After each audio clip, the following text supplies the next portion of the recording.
Tonight, the Prime Minister accuses the Conservatives of making a homophobic comment in the House of Commons. Mr. Speaker, standing up to bullies requires us to call them out on their crap sometimes, and that's what I will do. The heated debate and the confidence vote. The Liberals survive but face a new ultimatum to avoid an early election. A mother and father are two Canadians killed in Lebanon. I called my mom early in the morning. I told her, listen, you guys gotta leave. It's unsafe. Plus, CBC News is in northern Israel, where the military says it's preparing for a possible incursion into Lebanon. And why Ontario's premier wants to tunnel under Canada's biggest and busiest highway. I'll tell you one thing, we're getting this tunnel built. We'll dig into the plan. From CBC News, this is The National with Chief Correspondent Adrian Arsenault. Thanks for joining us. The Liberal government has survived its first confidence vote tonight, but it now faces a new threat, a new ultimatum from the Bloc Québécois. Bloc leader Yves-François Blanchet's demands include a multi-billion-dollar boost to old age security. And if he doesn't get everything he wants within 5 weeks, he says he'll actively work with the other parties to bring the government down. But Kate McKenna starts us off tonight with a moment before that crucial confidence vote when question period devolved into a shouting match, the words cutting, tempers seething. Global crises on minutes before a vote that could have triggered an election. Things got so heated, the Prime Minister risked getting himself thrown out of the House. Standing up to bullies requires us to call them out on their crap sometimes. Justin Trudeau using unparliamentary language, responding to Conservative comments he said were homophobic heckles.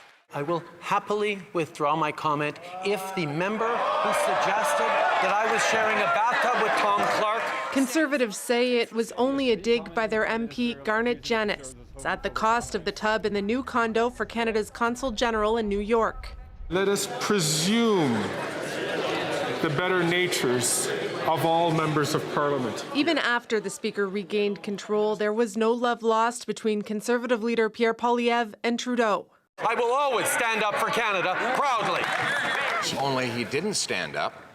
He backed down. Yes. He's been backing down for 9 years. All those in favor of the motion? But the non-confidence vote triggered by the Conservatives failed. Thanks to the NDP and the Bloc Québécois.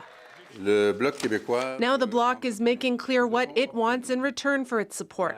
The Bloc demanding 2 bills passed by October 29th to boost old age security pensions and protect Canada's supply management system for farmers. What we are proposing is good for retired persons in Quebec, but also in Canada. It's good for milk and eggs and poultry product producer in Quebec, but also in Canada. If not, the Bloc says it'll work with other parties to try to topple the Liberals. I think every proposal that's made, is something that is considered. But I don't think it's helpful to issue ultimatums. For now, the Liberals have successfully avoided an election, but a campaign must come sometime within the next year. And today's pointed and personal attacks in the House of Commons could be a preview of what it'll look like. Kate McKenna, CBC News, Ottawa. All right, now let's bring in the host of Power and Politics, David Cochrane. David, that was quite the preview. You know, Adrian, I'm old enough to remember when the House of Commons voted unanimously that MPs would treat each other with greater respect and civility. And I'm old enough to remember that because that was Tuesday. And here we are on Wednesday, and all of this happened. And what you're seeing in question period and in Parliament is that it's becoming a more toxic and a less serious place. And this is going to increase the closer we get to an election. And what we've seen since Parliament returned this year is the Liberals have decided that they are going to take on Pierre Poilievre. He has been very pugilistic, very personal in his attacks on the Prime Minister and on the other leaders, calling Jagmeet Singh a liar and a fraud and a sellout since Parliament came back in September. So the Liberals have decided they want their leader to be unleashed. Now, charitably, you can look at this and say they're fighting fire with fire. Less charitably, you can look at what's happening in the House of Commons and say this is a race to the bottom. But this is what you see now. It's insults, it's allegations, and it's attacks. It's not debates on policy anymore, and that's what the election is almost certainly going to be. David, briefly, what are you hearing about this new ultimatum from the Bloc? So 2 demands. One should be easy for the Liberals to meet. A defense of supply management, taking that into trade negotiations, not a problem. If the Senate cooperates, they think they can meet that one. The tougher one is the old age security increase. That's the promise of 2 months of parliamentary peace in return for $3 billion a year and growing over time. That blows the Liberals' deficit targets and fiscal targets. They think they can work with it, but it's going to be tough to give the Bloc absolutely everything they want. All right, David Cochrane in Ottawa. Evacuations are underway near Grand Forks, British Columbia, due to a wildfire in the U.S. that is threatening to jump the border. So this is what people in Grand Forks are seeing tonight. Plumes of smoke in the distance. Officials ordering more than 150 properties evacuated, saying the fast-growing fire is a threat to human life and that the situation is dynamic. Grand Forks is just a 10-minute drive from Danville, Washington, where the fire started. The son of 2 Canadians killed in Lebanon is sharing their story tonight, including their attempt to get to safety and how it led to their death. Kamal Tabaja says his mom and dad, Hussein and Dad, fled their home in the south but got stuck in the crush of people also trying to escape. As family tried to contact them, their line went silent. Tabaja says he later discovered his parents were hit by an airstrike, their burnt-out car eventually found in a ditch. Now, in just a few moments, we'll hear directly from their son. But first, new signs Israel is preparing for a ground offensive against Hezbollah. Our Chris Brown is in northern Israel tonight, where troops are already in position and they've been told to be prepared. Hezbollah unleashed one of its most fearsome weapons, targeting the Tel Aviv area with a ballistic missile that could have caused immense damage. The white streak in the sky appeared to be Israeli defenses shooting it down, but the fact it was launched at all is significant. This is the first time in history that Hezbollah terrorists have fired at the city of Tel Aviv. Hezbollah says it was aiming for the headquarters of Israeli intelligence, the Mossad, and it also fired smaller weapons at northern Israeli communities, wounding 3. Hezbollah has been badly hurt in recent days by Israeli airstrikes that have killed top commanders. Lebanon's health ministry says more than 600 people have been killed and there is chaos throughout the country. Israel says it's trying to force Hezbollah to abandon its support for Hamas so that tens of thousands of Israelis evacuated from northern Israel can return home.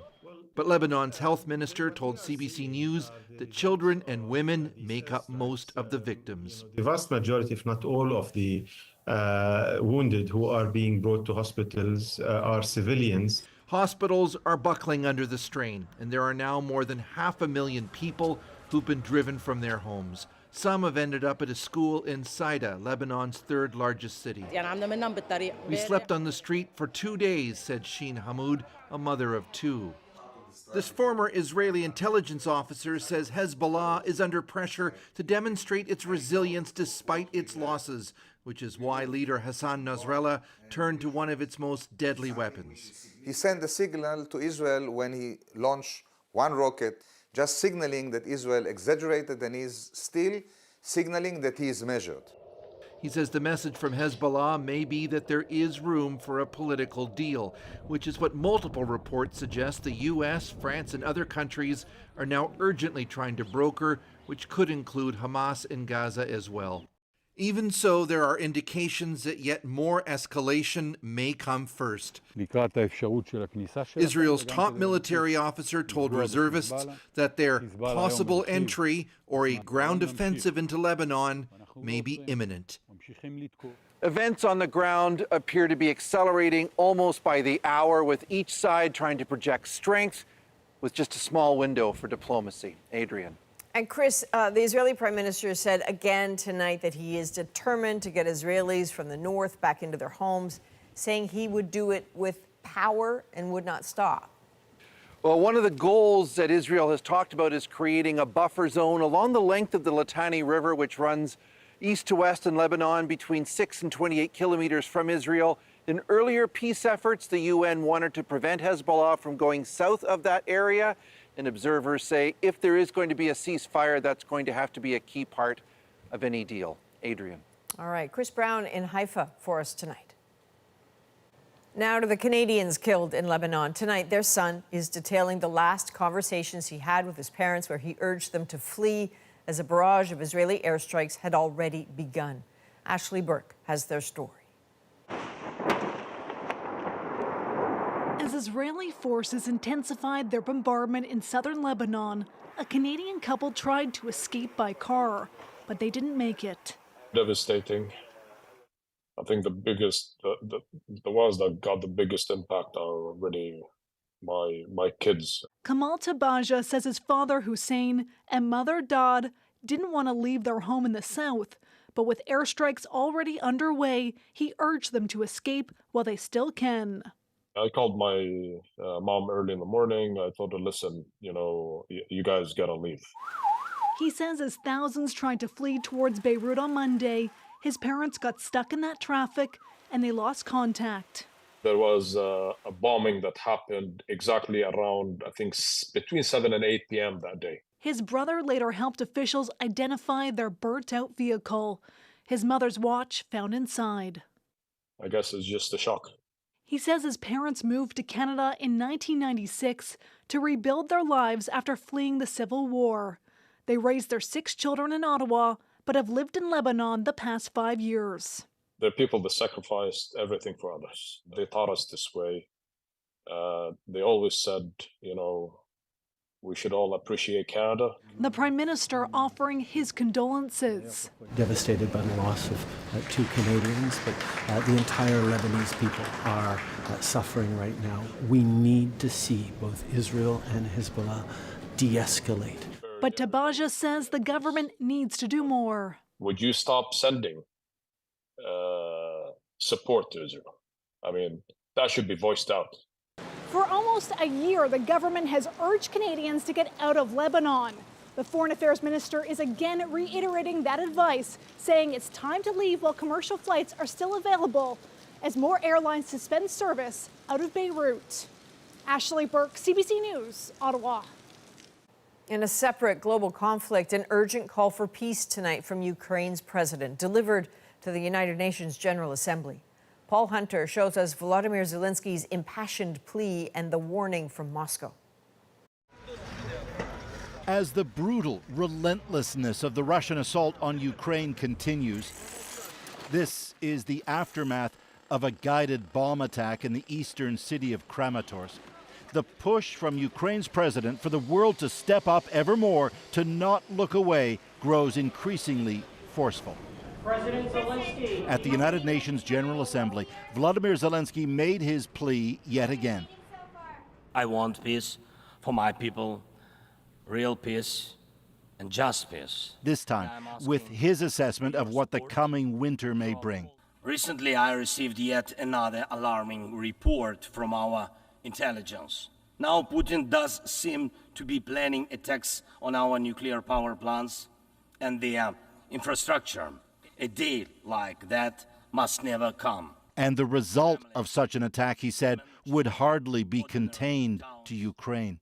If, God forbid, Russia causes a nuclear disaster at one of our nuclear power plants, radiation will not respect state borders. And unfortunately, various nations could feel the devastating effects. In Moscow, soberingly, Russian President Vladimir Putin seemingly upped the nuclear stakes even more. Mindful, Ukraine has for weeks been pressing the West to allow it to use long-range missiles for strikes deep inside Russia. We reserve the right to use nuclear weapons, said Putin, in the event of aggression against Russia, whenever, he said, conventional weapons pose a critical threat to Russian sovereignty. A threat sure to be raised when Zelenskyy now sits down with Joe Biden at the White House. In their meeting, he's expected to present what Zelenskyy calls a victory plan. It's achievable, he'll say, if the West scales up its aid even more. Paul Hunter, CBC News, Washington. There are urgent warnings along the U.S. Gulf Coast tonight. Hurricane Helene is barreling towards Florida, and officials say it could be catastrophic.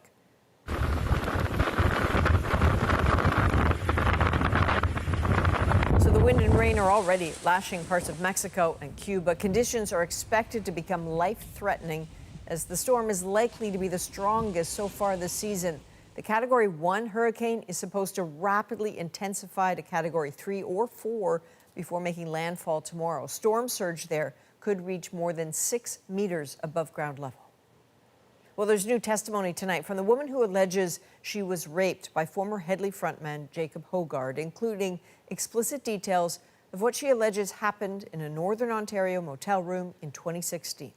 Thomas Daigle now with what the jury heard. In the early hours of June 25th, 2016, a woman says she was led down a motel hallway, following Jacob Hoggard into his room for what she says she expected would be a casual chat. Now in court, the complainant spent the day testifying about what happened next, sometimes fighting back tears, always avoiding eye contact with her alleged attacker watching on. He bent me over the bed, she recounted. He pulled his pants down, later testifying that he raped her. I didn't consent to that, she said. At Hoggard's trial in northeastern Ontario, the issue of consent is key. The 40-year-old former Hedley frontman is charged with 1 count of sexual assault, which he denies. It's not for the defense to prove that it was consensual, it's for the Crown to prove that it wasn't. So that's going to be the burden on the Crown. The woman, who can't be named, was 19 when she says she attended this Hedley concert, meeting the singer later at an outdoor after-party behind the motel. She told court he held up his phone, took pictures of her, and demanded she say her age out loud. Later, on the bed, she says Hoggard choked her, imitated pig sounds, and called the woman dirty little piggy. She testified that when she took a shower after the assault, he followed her and urinated on her. The woman recounted once it was all over. He says that I don't have to worry about STDs or AIDS because he picks them young. Hoggard's defense lawyer Megan Savard began her cross-examination by focusing on the limits of the complainant's memory. The lawyer suggested to her memory fades over time, but the woman said she only wishes she could forget what happened to her that day. Hoggard's trial continues on Thursday. Thomas Daigle, CBC News, Toronto. Costs are piling up fast for prairie grain farmers as a strike at West Coast terminals halts canola exports for a second day. Aaron Collins shows us all of those farmers are up against this harvest and why the government isn't stepping in. Harvest time on the prairies. This canola off the field and into the bins, ready for market, about 90% of it for export. But a strike at Metro Vancouver's grain terminals is complicating things this year. If the grain isn't moving at the port, the rail lines can't put it there. That means we can't deliver it to the elevator and we can't get paid to pay our bills. Producers across the prairies urging the federal government to intervene. Ottawa did just that last month, forcing rail employees back to work after their strike threatened this year's harvest. But the federal government not ready to go that far yet. Unions in this country have the right to strike. They have the right to collective bargaining. And I can tell you as a prairie minister, as an Alberta minister, we have a bumper crop this year and we need to get it to markets. A lingering strike at the port will cost Canadian farmers tens of millions of dollars. It could also make some international customers think twice about buying Canadian crops. That reputation might be damaged and either cost us money because there's more risk involved, or cost us customers as they go to other markets to try and find something that is more dependable. Canada's canola farmers are already facing a cloudy future. China, their second biggest customer, mulling tariffs on Canadian canola, a response to Canada slapping a hefty import tax on Chinese EVs, a worry on farms across the prairies. So harvest is all about filling these bins. It's a stressful time. This year's even more stressful. Yeah, I mean, this year we had the rail strike during the summer. We have an ongoing port strike right now. We have the looming China tariffs that are going to impact our market here. So it's just an extra stressful time of year. A federal mediator met with both sides in Vancouver's grain terminal strike today. Negotiations watched closely on farms and combines on the other side of the Rockies. Aaron Collins, CBC News near Didsbury, Alberta. Ontario's premier is proposing another major project to tackle traffic congestion. Our government is exploring the feasibility of a tunnel under the Highway 401. Why some say digging down won't make a difference. A new study says the lasting effects of wildfires are made worse by certain trees. It's all spruce, fir, pine. It can burn quite easily. And an Alberta teacher hovers over water. You just don't go to, either the local dealership and say, oh, I'd like to buy a hovercraft here in Canada. We're back in 2.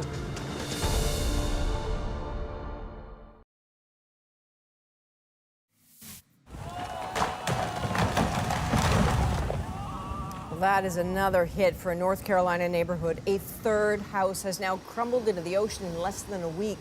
The property was unoccupied at the time. That collapse is being attributed in part to erosion caused by rising water levels and a shrinking coastline.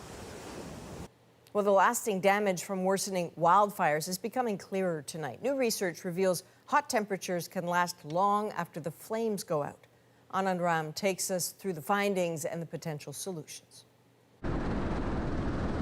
When this intense wall of fire dies down, even in the seemingly lifeless aftermath, the heat continues. We found a widespread warming effect 1 year after the fire events. In northern forests around the world, new research reveals the larger the fire, the longer those warmer temperatures will stick around. We have like 14 years of data, and we do see the residual kind of effects even last that long, 14 years. Color drives some of that warming. Blackened earth is less reflective of the sun's heat.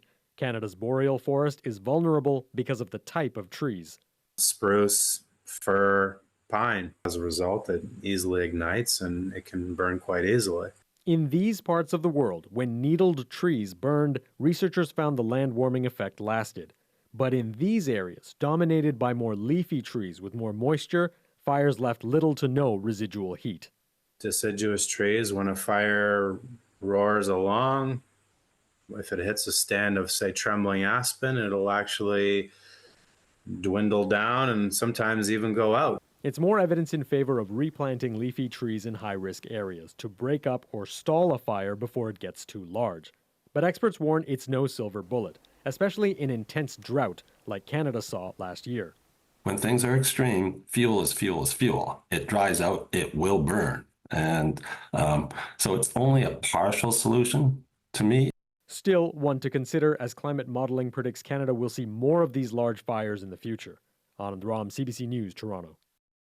Israel says it is preparing for a possible ground operation into Lebanon as it escalates its fight against Hezbollah. About that, Andrew Chang explores why Israel is up against a dangerous enemy. Hezbollah has a massive arsenal. And look at that face. There are calls for better care for expecting moms on First Nations who travel far to give birth and face higher rates of miscarriage. Bring it back to your home. Build a birthing center. The National breaks down the stories shaping our world. Next.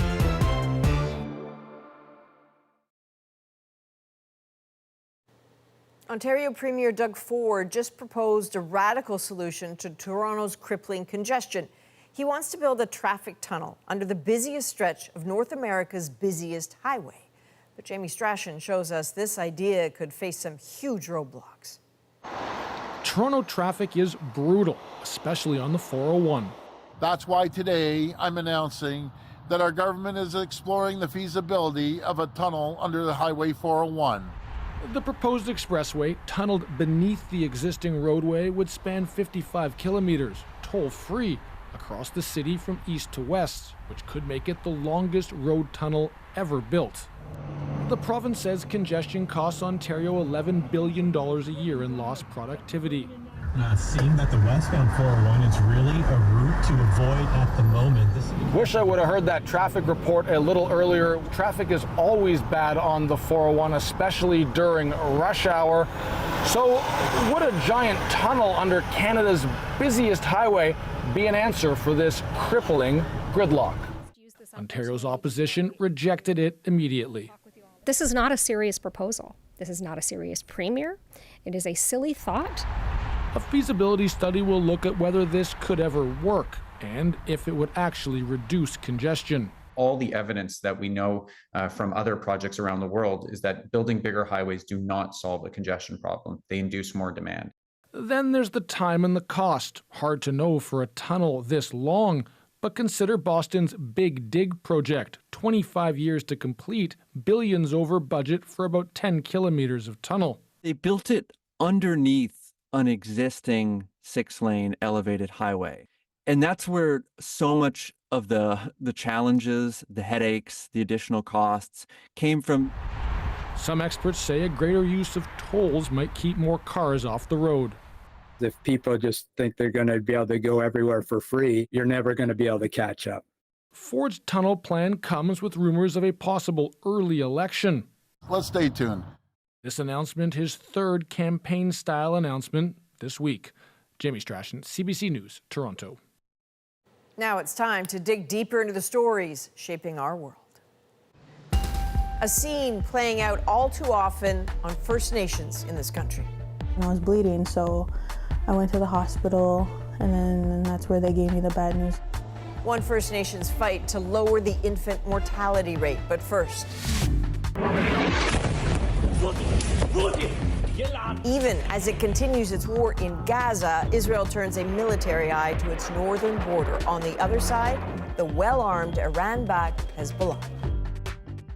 But just how much firepower does it control? Andrew Chang, host of CBC's About That, breaks it all down.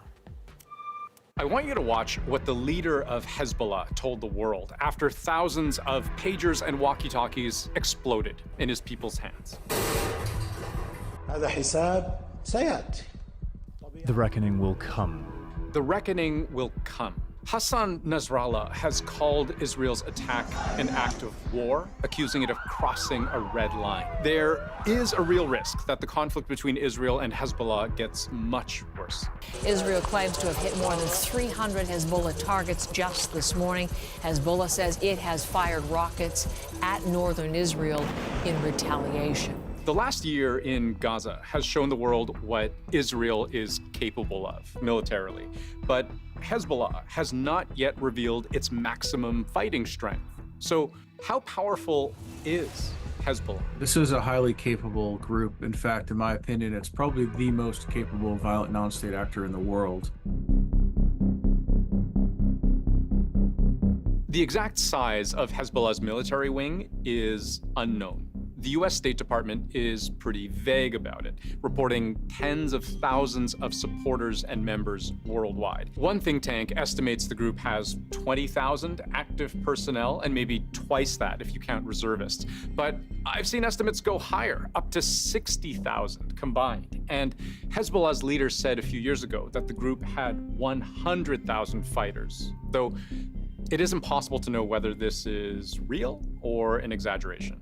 Hezbollah has somewhere around 30,000 fighters, not all of them full-time, and then a much wider range of, call them reservists. To give you a frame of reference, Israel's fighting force is significantly bigger, about 170,000 active soldiers, and within days of the October 7th attacks last year, it called up 360,000 reservists. But what makes Hezbollah the world's most heavily armed non-state actor is its immense stockpile of weapons. It has at least 150,000 rockets of different types. They've got anti-aircraft capability. They've got anti-ship capability. They have surface, land to sea missiles. And then they have a huge, huge stockpile of small arms. The grenades, incapacitating agents, the rifles, etc. They have all of these, and they're trained in how to use them. In 2006, when all-out war last broke out between Israel and Hezbollah, it was estimated to have around 15,000 rockets and missiles. Today, estimates go as high as 150,000, or about 10 times that amount. And that arsenal is varied. As you can see in this analysis from the Center for Strategic and International Studies, that's a think tank based in Washington, much of Hezbollah's arsenal is assembled from Chinese, Russian, Syrian, Iranian technology. Even Israeli missiles have been captured and reverse engineered. Now, most of Hezbollah's heavy weaponry is unguided, short-range, man-portable, the kind of rockets you can shoot from the shoulder or from mobile vehicles. Fairly easy to move around. But it also has long-range, ballistic, precision-guided missiles that can travel hundreds of kilometers, effectively capable, Hezbollah says, of striking anywhere within Israel. They have rockets that you fire in a general direction, and maybe it goes in that direction, and maybe it veers left or right. They have others that you don't aim at a town or at a neighborhood or at a building but a window. That obviously presents a huge problem. With 150,000 rockets, the ability to literally fire thousands of rockets a day for a very long period of time, it means that they can overwhelm even Israel's 4-tier air defense system, which is probably the most sophisticated in the world. And on the matter of more advanced weapons like drones, this summer, Hezbollah published a widely circulated 10-minute surveillance video from a drone they claim to have photographed sensitive areas, including an Israeli military base and a secure manufacturing facility belonging to the company that supplies the Iron Dome itself. The footage made headlines because it was embarrassing for Israel. We are preparing and building solutions for those capabilities, said the IDF's chief of staff at the time. But all of this only really illustrates half of what makes Hezbollah a threat to its enemies. The other half is political. Hezbollah literally means party of God, Hizb Allah. They represent Shiite Muslims, who are about a third of Lebanon's population, and they're supported by the region's major Shiite government in Iran, a nuclear power with one of the most capable militaries in the Middle East. Hezbollah is the threat it is because of Iran. And I don't mean the ideology, I mean the material support. That includes things like intelligence training, going to Iran for all kinds of military training, but it also means cash and it means weapons. Hezbollah is widely seen as an Iranian proxy force in the sense that they've been trained and funded by Iran. The US State Department figures that support amounts to hundreds of millions of dollars a year. The US State Department reports that Iran provides approximately $800 million, sometimes more, to Hezbollah in cash a year. And that's how Hezbollah maintains offices and salaries, et cetera, et cetera. But Hezbollah also extends that support to much smaller militias that, in turn, indirectly extend its sphere of influence in the region. Some of those militias include Hamas. We know that there's commingling of Hamas personnel and Hezbollah personnel, meetings that have taken place, sharing best practices, tactics, techniques, and procedures. With Hamas to Israel's southwest, Hezbollah operates to its north in Lebanon. Hamas considers it an ally. But it's important to note, Hezbollah hasn't just built bridges among like-minded groups who all want to see Israel destroyed and erased from the Middle East. They're very much a legitimate part of the Lebanese government. Hezbollah is part of the fabric of Lebanese society. This is a group that's long gone beyond just being an insurgent organization, and it often fills gaps that the Lebanese state is either unwilling or unable to provide. Hezbollah has a reputation as being a state within a state, stronger militarily than even Lebanon's own army, with dozens of its members elected to parliament over a period of nearly 30 years. It controls parts of the south, east, and even Beirut itself, essentially functioning as a government in areas under its control. It even manages a vast network of social services, hospitals, clinics, schools, even training for farmers. One of the secrets to Hezbollah's success is that it is a multifaceted organization. It absolutely is an international terrorist organization and absolutely is a very powerful regional militia, but it also engages in politics and is a legitimate, not illegal political party in Lebanon. Improving domestic support helps with recruitment. It helps with manpower. It helps with freedom of movement around the country, that this isn't a force that's being opposed by the Lebanese people. And so I think, on multiple levels, it's useful for Hezbollah to continue working to cement its political legitimacy. What this all adds up to is a threat that Hezbollah's enemies must take seriously. Many Mideast observers are concerned that fighting between Israel and Hezbollah has only escalated since October 7th. And with Israel's sabotage of Hezbollah pagers and walkie-talkies, and increasingly deadly airstrikes and missile attacks on both sides in recent days, The biggest, most immediate concern, Adrian, is what a full-scale ground war with Hezbollah would unleash. Indeed. Thanks, Andrew. Next, women on remote First Nations are facing hurdles to give birth. There was really no support for young mothers. How doulas could make a difference. Next.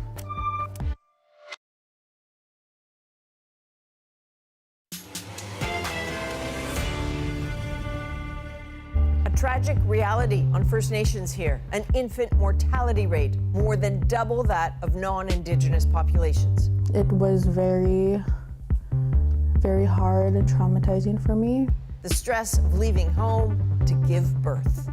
There was really no support for young mothers that were expecting. Karen Pauls looks at how one Manitoba First Nation is trying to provide that support, bringing birthing back to the community. Look at that face. Tennille Easter shows off photos and video of her bouncing baby boy who's home with a sniffle on this day. Oh my gosh, he's smiling. There's joy now, but 3 years ago, as an 18-year-old living in a northern Manitoba First Nation, Easter had a miscarriage. And I was bleeding, so I went to the hospital, and that's where they gave me the bad news. It was very, very hard and traumatizing for me. Easter's story echoes those of many women living on remote First Nations and the maternal care crisis they face. Studies show the rates of stillbirths and babies who die in their first week of life is more than 2 times higher for Indigenous communities than the Canadian average.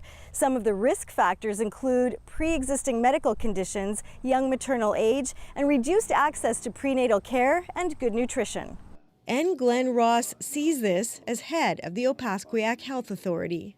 There was really no support for young mothers that were expecting, and as a result of that, there was a lot of bad outcomes.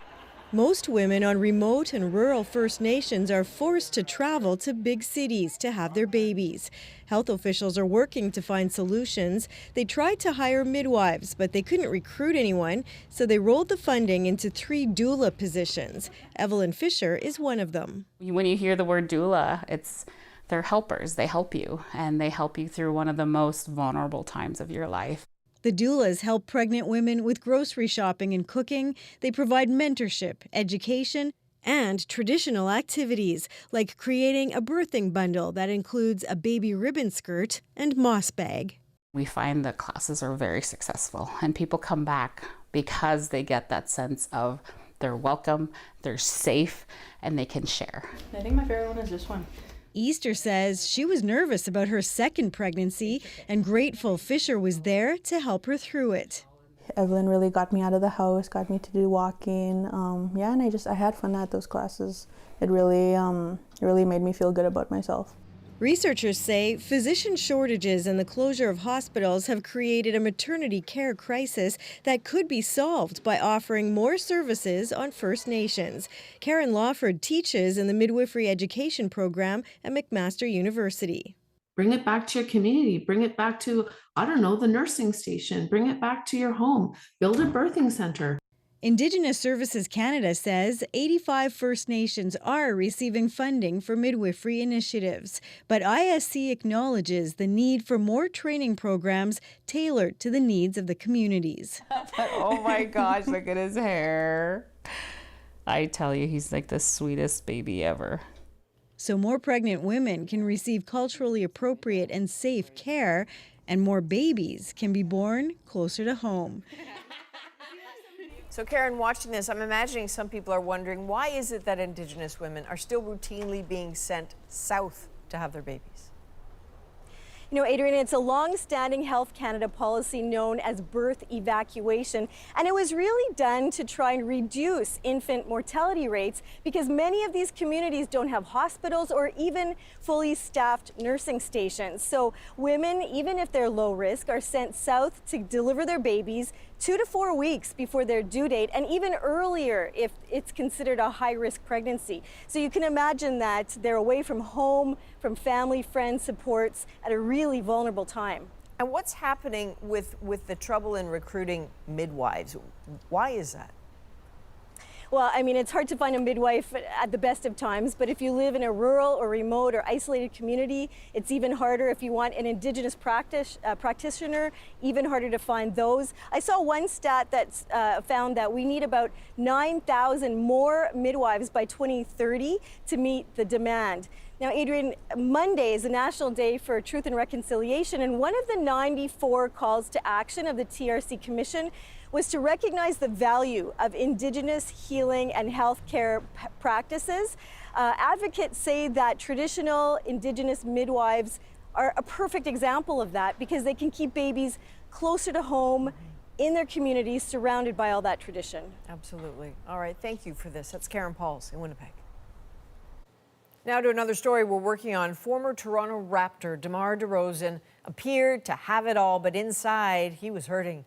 We spoke to the six-time NBA All-Star about his very public struggle with depression. Obviously, you have loyalty tattooed on your hand, so it's a big value for you. It comes up a lot in your story. And I wanted to ask, I imagine it can be very hard when loyalty is not reciprocated. So what was it like when Toronto traded you, and how did that affect your mental health? It was tough, but it was more so a life lesson. Another form of grief that you have to deal with, in a sense of, when you're heartbroken, when you lose your first of anything, it sucks, it hurts, and that's what that was for me, especially when you invest yourself in anything for a long period of time. It hurts whenever you got to move on from it, whether if it's your choice or not. It's just a human instinct of ours, and it was tough because, especially a place you wanted to be, you loved, you cared about, and you put so much in, and accepted you back, and it's okay. And I realized through that, going through that grief, it was okay because it gave me a certain strength and built me up in a lot of ways, character-wise, outside of that, to become the player I am today. How have you managed to stay so positive about this city, its fans, despite the betrayal that you experienced? I mean, you can never take away my time here, my moments here, the great times here. Some people would never, have a career like I had in a place like this and be loved in a place like this. And, that's all you can ask for, and you got to be proud of that. And that's one thing, I'll never forget is my time here. Not one moment could take that away because, I had 9 great years here. I definitely think Toronto still lays claim to you. Yeah. You can catch a full interview this Friday night right here on The National. Next, an Alberta man's unconventional transportation. We had no idea whether it was just going to go nose into the water and there'd be like a big disaster there, but it took off. The hovercraft built from scratch in our moment.